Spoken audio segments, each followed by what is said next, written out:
और सुदर्शन एक्सक्लूसिव में खबर बिहार के गया जी से आज लेकर आए हैं, जिसे सनातन धर्म में मोक्ष की परम पवित्र भूमि और पितरों का मुक्तिधाम कहा जाता है।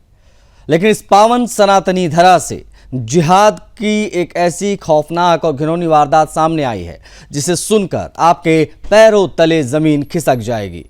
जहां मोमोज बेचने की आड़ में एक मजहबी भेड़िए ने हमारी दर्जनों हिंदू बेटियों की अस्मिता को तार तार कर दिया। यह घटना उन हिंदुओं की आंखें खोलने के लिए काफी है जो बड़े चाव से इन मजहबियों की दुकानों पर जाते हैं। सवाल उठता है कि क्या ये मजहबी तत्व आखिर हमारे ही गली मोहल्लों में घुसपैठ करते हैं, या हम हिंदुओं के बीच आते हैं, रेड़ी पटरी लगाते हैं, हिंदुओं के ही गाढ़ी कमाई से अपना घर चलाते हैं, हमारा पैसा कमाकर आर्थिक रूप से हमसे पैसा कमाकर आर्थिक रूप से ये मजबूत होते हैं और उसी समाज की मासूम बेटियों की आबरू से खिलवाड़ करते हैं। दरअसल इन विकृत मानसिकता वाले जिहादियों के लिए लड़कियां कोई इंसान नहीं बल्कि महज एक वस्तु हैं, जिन्हें ये अपनी हवस और मजहबी एजेंडे का शिकार बनाते हैं। आखिर अपने ही पवित्र क्षेत्रों में हम कब तक इन आस्तीन के सांपों को पालते रहेंगे, ये बहुत बड़ा प्रश्न है। इस रोंगटे खड़े कर देने वाली मजहबी साजिश को क्रमवार और बारीकी से अगर हम समझें और आपको समझाएं तो जिहाद की पहचान, जिस जिहादी की पहचान दुखन अंसारी के बेटे रेहान अंसारी के रूप में हुई है। यह शातिर जिहादी बांके बाजार इलाके में मोमोज की दुकान चलाता था। दुकान पर आने वाली सीधी साधी हिंदू युवतियों और नाबालिग बच्चियों को ये फ्री में यानी मुफ्त में मोमोज खिलाता था और तरह तरह के प्रलोभन देकर अपने जाल में फंसाता था। जब लड़कियां इसके चंगुल में आ जाती थीं तो ये उन्हें बांके बाजार के बाबा धाम पहाड़ियों पर ले जाकर उनके साथ दुष्कर्म जैसी जघन्य वारदातों को अंजाम देता था। इस हैवान जिहादी की दरिंदगी सिर्फ यहीं तक सीमित नहीं थी।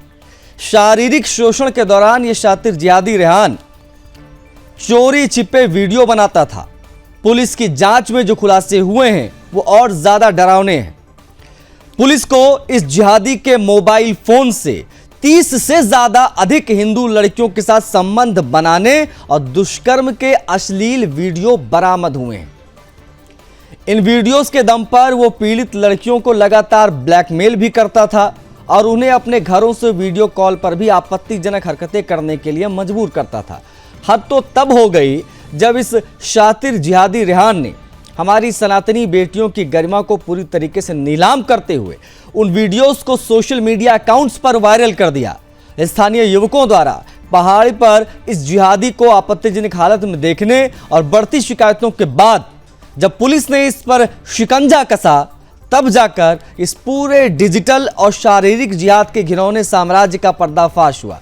पुलिस ने आरोपी रेहान अंसारी को गिरफ्तार कर लिया है। उसका मोबाइल फोन जब्त हो गया है और आगे की कानूनी कार्रवाई हो रही है। गया जी जैसी मोक्ष भूमि को कलंकित करने वाले, मोमोज की आड़ में हमारी 30 से अधिक बेटियों की जिंदगी बर्बाद करने वाले इस रेहान अंसारी के मामले ने पूरे देश के सनातनी समाज को बहुत बड़ा सबक लेने जैसा कर दिया है और सबक लेना भी चाहिए।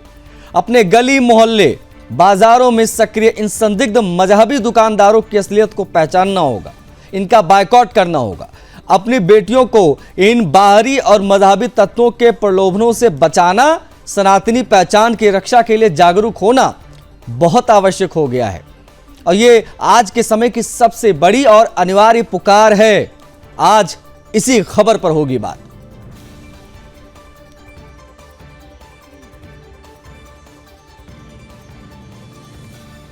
थाना क्षेत्र में अश्लील वीडियो वायरल होने, उसके अलावा दुष्कर्म का मामला सामने आया था। उसमें FIR दर्ज हुआ था। उसमें जो अभियुक्त है, मुख्य अभियुक्त, एक अभियुक्त है जिसके गिरफ्तारी के लिए लगातार छापेमारी की जा रही थी।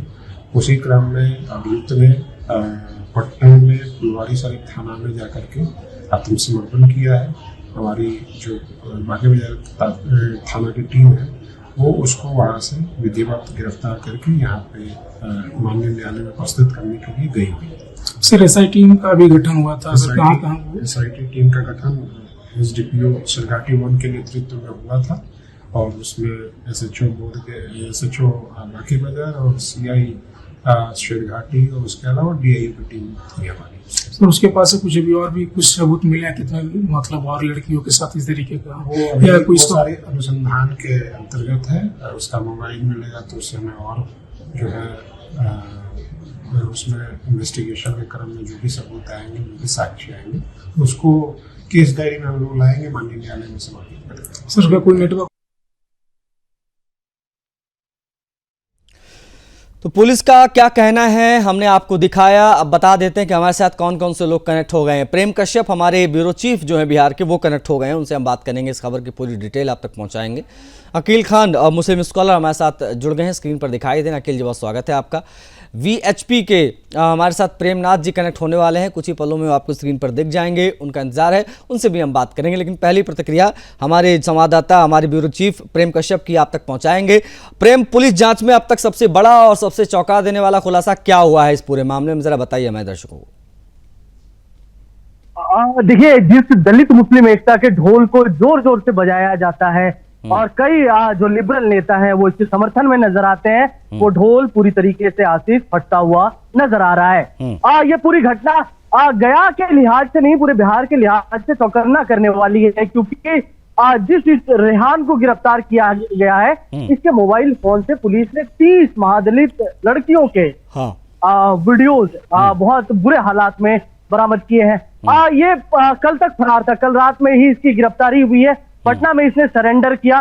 दरअसल जो है पुलिस इसको ढूंढते ढूंढते इसके भाई तक दिल्ली पहुंच गई थी, लेकिन जिसके बाद इसको सूचना मिली होगी और बिहार में ऐसे भी इनकाउंटर का अभी ट्रेंड चला है, उस इनकाउंटर के डर से इसने पटना के अंदर सरेंडर किया, जबकि ये गया से फरार चल रहा था। ये पूरी घटना शर्मसार करने वाली है। मतलब आप सोचिए कि मोमोज आप बेचने के आड़ में किस तरीके से ये पूरा अपना धार्मिक जो है उन्माद फैलाने का एक धंधा बिजनेस चलाता था। और बकायदा एक बात जो आशीष नोट करने वाली है, वो इस पूरे वीडियो को बनाता भी था और 6 से ज्यादा इसने अपने सोशल मीडिया पर प्रसारित किए थे। मतलब ना सिर्फ ये वीडियो बनाता था बल्कि उसको बिजनेस की तरह इस्तेमाल भी करता था। तो एक लड़की के ही परिजन, नाबालिग लड़की के परिजन ने भाई इस मामले पर FIR दर्ज कराया, जिसके बाद ये पूरा मामला निकलकर सामने आया है। हमारे लोग भी गया जिससे इस पूरी स्टोरी में कनेक्ट रहे, उन लोगों ने लगातार इसके पीछे लगे रहे, पुलिस पर प्रेशर बिल्डअप किया पत्रकारों ने, जिसके बाद इस रेहान की पटना से गिरफ्तारी हुई है। लेकिन ये पूरा मामला सवालिया निशान खड़े करने वाला है और शर्मसार करने वाला है। ठीक है प्रेम, आप प्लीज बने रहिएगा हमारे साथ, क्योंकि मामला वाकई बहुत गंभीर है। प्रेमनाथ जी, मेरी आवाज मिल रही है आपको? सर प्रेमनाथ जी VHP से। प्रेमनाथ जी,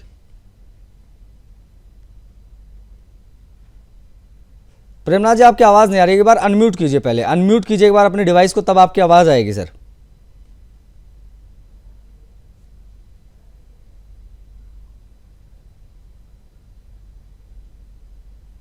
नहीं, आवाज नहीं आ रही, प्रेमनाथ जी की आवाज नहीं आ रही। भैया एक बार PCR को पहले सही से जोड़ो, उसके बाद इनसे बात करेंगे। अकील खान जी हमारे साथ कनेक्ट हैं। अकील जी, क्या आप रेहान अंसारी जैसे जिहादियों की, उनकी करतूतों की खुले मंच से खुलकर बिना किसी शर्त के निंदा करेंगे, और इस पूरे मामले में क्या प्रतिक्रिया आपकी रहेगी? अकील जी। आशीष भाई, निंदा और शर्मिंदा से काम नहीं चलेगा जी। हम आपके चैनल पे बैठ करके इसकी निंदा कर दें, हम शर्मिंदा हो जाएं और इस तरीके का कृत्य करने वाले लोग इस सरजमीन पर घूमते रहें। जिस तरीके का आज आप मौजू अपने चैनल पे चला रहे हैं जी, कि ब्रेन वॉश करके 30 से ज्यादा सनातन धर्म को मानने वाली लड़कियों को जिस तरीके से दुष्कर्म की आप बात कर रहे हैं, 30 की तादाद तो आशीष भाई बहुत बड़ी हो गई।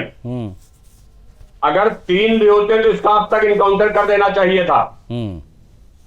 ऐसे लोग किसी जात धर्म मजहब के नहीं हो सकते हैं। और मैं तो आपके चैनल के माध्यम से बड़ी जिम्मेदारी गया कि पुलिस प्रशासन कह रहा हूं, ये 30 बच्चियों का दुष्कर्म एक दिन में या 10 दिन में, 15 दिन में नहीं हो गया। आखिर 1 हुई, 2 हुई, 3 हुई, 4 हुई, 30 तक नंबर पहुंच गया। 30 बच्चियों का मतलब दुष्कर्म हो रहा है इनके साथ। और वहां पुलिस प्रशासन को और एलआईओ को और वहां के जो आवाम है उनको ये पता ही नहीं चल रहा है। ये तो भला हो आपका, हो आपके चैनल का, जो आप इस तरीके की चीजों को उजागर कर रहे हैं।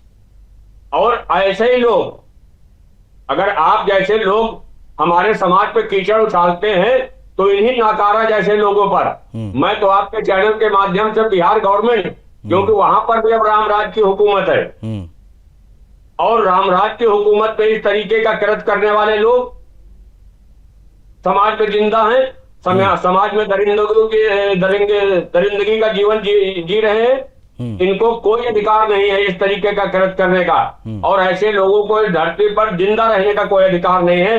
मैं तो बड़ी जिम्मेदारी से बात कह रहा हूं आपके चैनल पर। फिर ठीक है, ओके, अखिल जी आप बने रहिएगा हमारे साथ।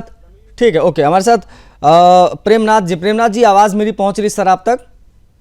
जी पहुंच रही है सर। आखिर हिंदू समाज अपनी बेटियों को कैसे जागरूक करे सर? ये तो बड़े गंभीर मामले निकलकर सामने आ रहे हैं। प्रलोभन दे देकर, ब्लैकमेलिंग के जाल में फंसाकर एक जिहादी जो है वो दुष्कर्म कर रहा था, वो भी गया जी में। 30 मामले एक एक करके वीडियो मिल रहे हैं, पुलिस जांच कर रही है। सर क्या कहेंगे? मैं इस मामले में सबसे पहले कड़ी निंदा करता हूं। इसलिए करता हूं, हिंदू समाज को जागरूक करने के लिए हम विश्व हिंदू परिषद रोड पर नहीं उनके घरों तक जाते हैं। यह बताते हैं कि किससे मिलना है और कौन विदर्भी हमारे अगल बगल घूम रहा है। हम यह भी बताते हैं कि आप जहां शिक्षण संस्थान में जाते हैं, आप जहां रेस्टोरेंट में जाते हैं, वहां भी हमारे धर्म परिवर्तन और जात वाले व्यक्ति घूम रहे हैं। परंतु यह हिंदू समाज अब तक नहीं जागा है, जिसका दुष्परिणाम ऐसे एक नहीं सैकड़ों रेहान हमारे बीच घूम रहे हैं।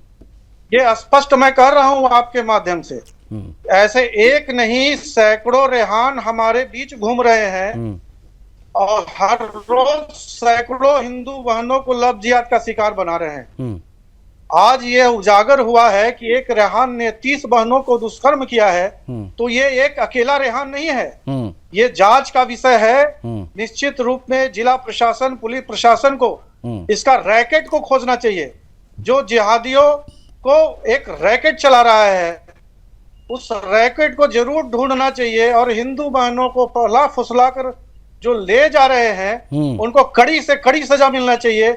ये ऐसी सजा नहीं है कि एक बार आपको उसको उम्र कैद प्रेम जी, मुझे बस आप ये समझाओ कि कैसे पहचानेंगे? आपने कह दिया भाई कि बड़ी संख्या में है ये लोग, ऐसा नहीं कि एक अंसारी ये मिल गया तो मामला समाप्त हो गया। ऐसे कई हैं, तो इनकी कैसे पहचान होगी और कैसे जो है संदेश आप देना चाहेंगे तमाम बच्चियों को हमारी कि वो इस प्रकार के लोगों से जागरूक रहें? क्या नाम पूछकर, मजहब पूछकर उनकी दुकान पर जाएं, उनके सामान लें? ये तो ऐसे तो बड़ा मुश्किल हो जाएगा।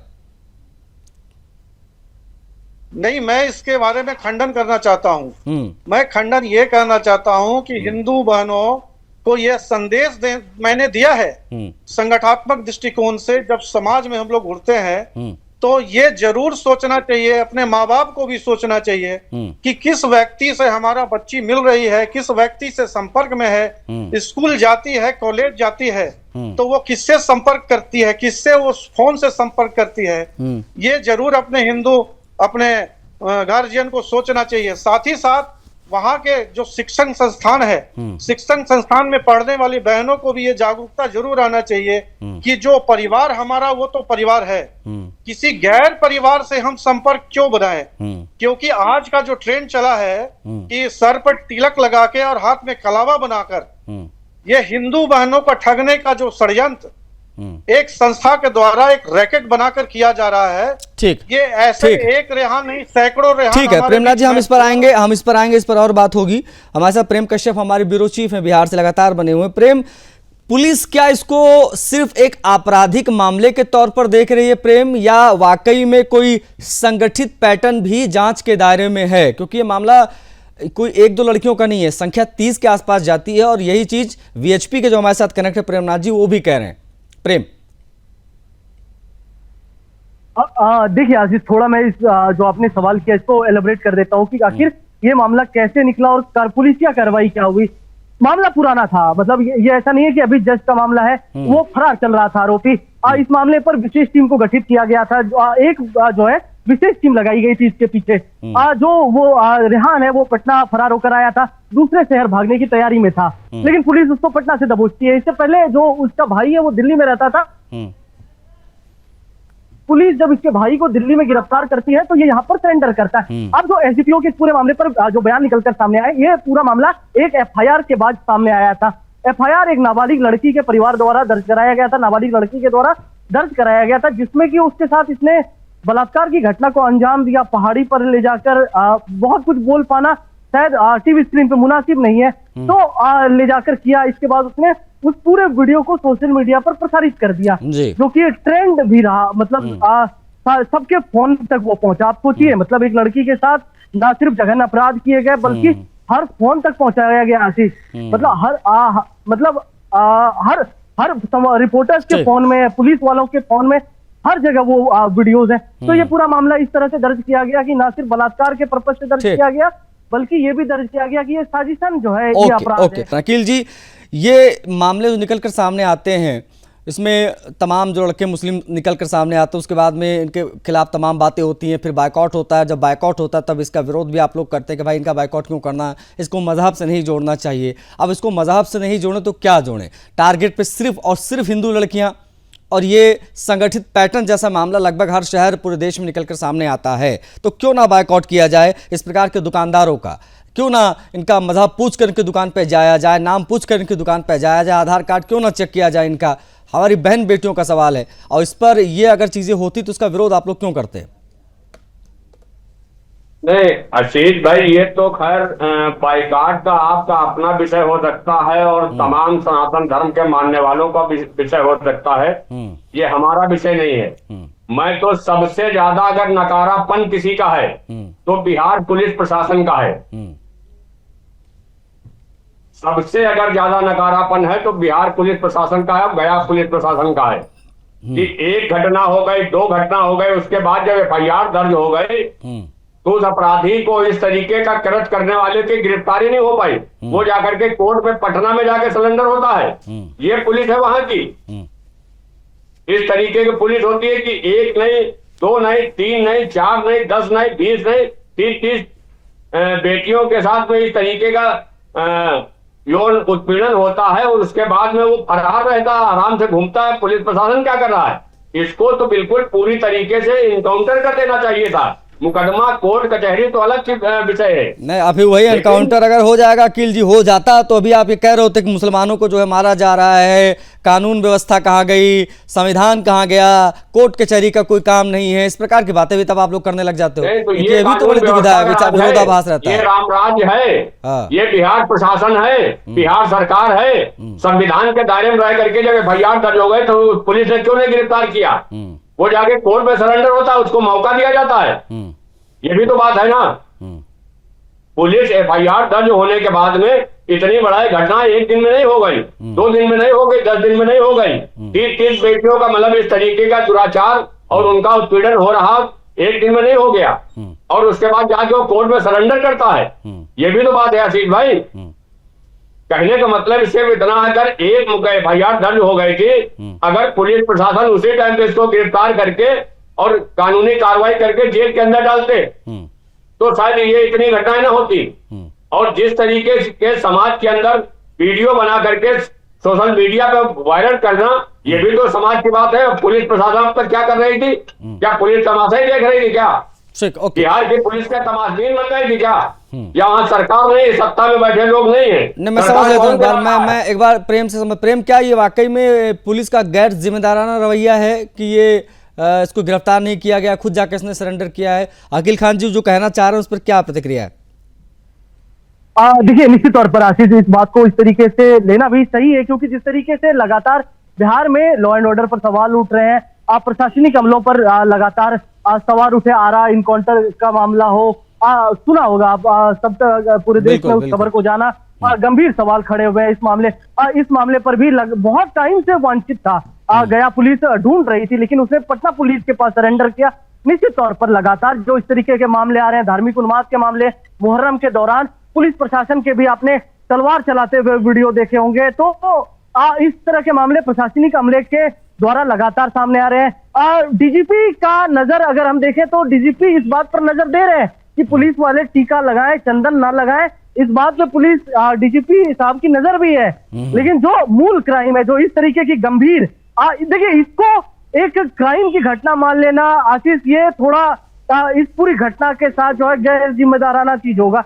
ये एक हैबिचुअल ऑफेंडर ही कर रहा है और ऐसी चीजें लगातार आ रही है, शहर दर शहर आ रही है। तो ये सोच है, जो सोच इनबिल्ट है, इसको इस तरीके से कि क्राइम की घटना समझकर इसको जाने देना या इसको बता देना या रिपोर्ट कर देना, ये थोड़ा इसके साथ फ्री एंड फेयर नहीं होगा।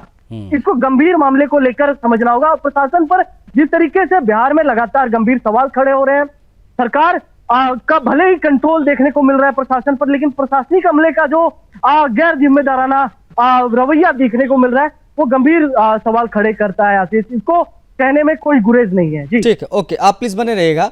प्रेमनाथ जी भी हमारे साथ हैं। प्रेमनाथ जी, एक सरेंडर हमने भरत तिवारी का भी देखा था। प्रेमनाथ जी, उसने सरेंडर किया, उसको गोली मार दी गई, तमाम बातें, तमाम आरोप प्रशासन के ऊपर लगे।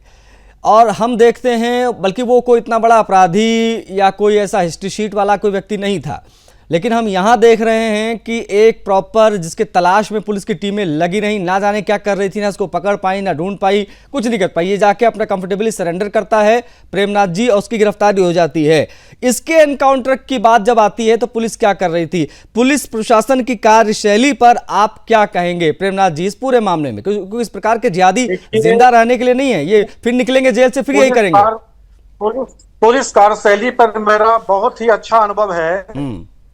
इस जैसे मामले, धर्म परिवर्तन, लव जिहाद जैसे मामले पर पुलिस, मैं स्पष्ट कहूं तो एक किसी न किसी राजनीतिक दबाव में भी दबी रहती है। वो स्पष्ट रूप से पीड़िता को सहायता देने से पीछे भागती है। यह डर होता है कि कहीं कॉम्युनिकल विषय नहीं आ जाए। अभी 10 दिन पहले ही एक लव जिहाद का विषय में डील कर रहा था। एक हिंदू बहनों को एक मुसलमान ने बहला फुसलाकर उसको यहाँ से भागने में सफल रहा था। उस समय मैंने जिला प्रशासन से मांग किया, परंतु ये विषय नया नहीं है। ऐसे मुद्दों में जिला प्रशासन बिल्कुल चुप्पी साधते हैं और ये सवाल खड़ा होता है जिला प्रशासन पर। निश्चित रूप में ये सवाल खड़ा होना चाहिए कि कानून के अंदर वो कार्रवाई क्यों नहीं करते हैं। वो मुजरिम जो है कोर्ट में जाके सरेंडर करता है। निश्चित रूप में जिला प्रशासन और पुलिस प्रशासन का ये नाकामी है। लॉ एंड ऑर्डर इनसे चल नहीं रहा है। इनकाउंटर के नाम पर सिर्फ और सिर्फ धोखा देकर मुजरिमों को ऐसे गुमराह करते हैं, उनको मनोबल को बढ़ाते हैं कि वो सरेंडर करे और अपने साक्ष्य को छुपाने का प्रयास करे। ये जिला प्रशासन का रवैया है। इसको अकील जी जो हमारे साथ मौजूद हैं वो कहते हैं भाई इस प्रकार के मामलों को मजहबी एंगल नहीं देना चाहिए। इस पर क्या कहेंगे आप प्रेमनाथ जी? मजहबी एंगल तो देना ही चाहिए, इसका जांच करानी चाहिए। आखिर हमारा लव जिहाद करने वाला व्यक्ति किसी मजहब का है या किसी कौम का है या किसी धर्म का है, ये सब जानते हैं।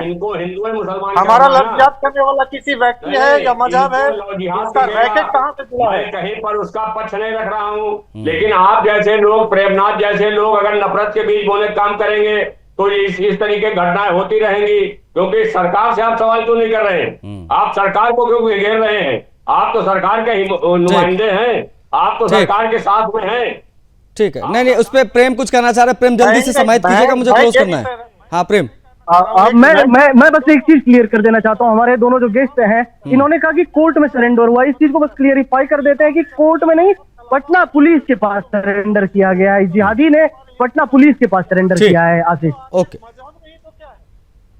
ठीक है, ओके। नहीं वाकई में ये इस प्रकार के मामले अगर हैं तो फिर मजहबी एंगल देना बहुत जरूरी है, क्योंकि संगठित पैटर्न पे ये काम करते हैं। इस प्रकार के मामले बड़ी संख्या में निकलकर सामने आए।